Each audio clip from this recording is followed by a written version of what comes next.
I've been saying this for a number of years now. Silver is the biggest opportunity I have ever seen, bigger than real estate, bigger than anything else. And the reason gold is so important, gold and silver, is because gold and silver is God's money. It's money made by God. And then in 1971, the U.S. government, under President Nixon, took God's money and turned it into man-made money. Never in the history of the world, this is the thing, never in the history of the world has this ever happened. In 1971, the U.S. and Nixon convinced the entire world to replace gold and silver with paper money. This stuff. Cash is trash.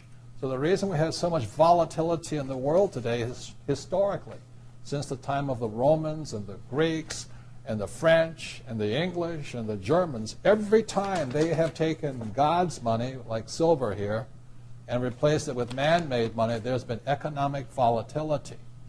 Now the problem is, so the dollar is going to keep dropping. So one of the reasons I can predict what's going to happen is I can predict the dollar will keep dropping simply because the U.S. government and now the euro, the European central banks, are printing so much of this trash.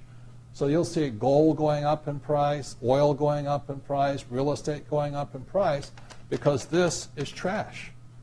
So that's what happened in 1971, has happened throughout history.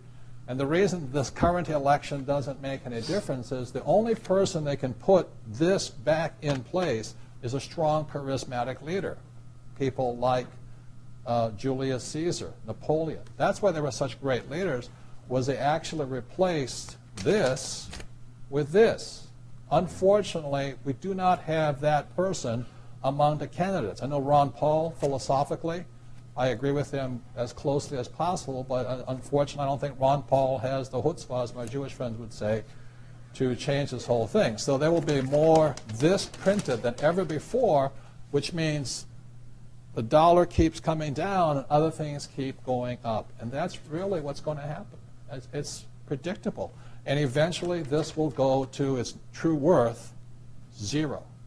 So all of you savers out there and people trying to save this trash, you're going to lose big time. To me, I've been saying this for a number of years now, silver is the biggest opportunity I have ever seen, bigger than real estate, bigger than anything else. And silver, as we're talking today, 2008, is about $15 an ounce. Mm-hmm.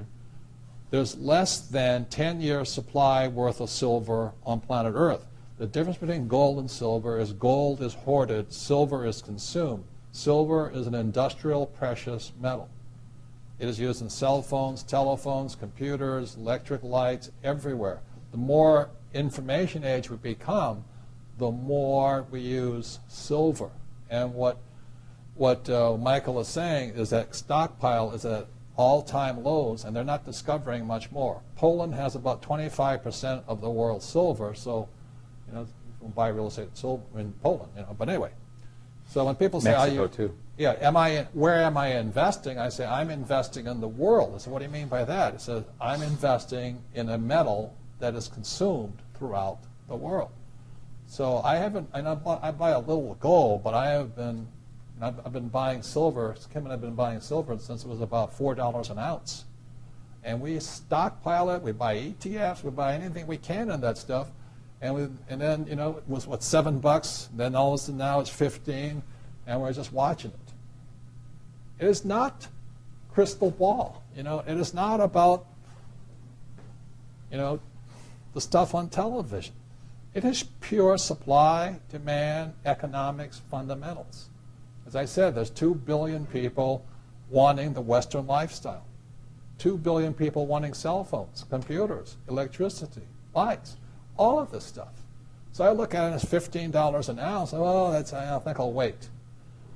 Well, I remember when it was $3 and $3.50, then $3.70, then $4, and then I said, yep. The bottom had been hit, the thing is trending up, and it just keeps going.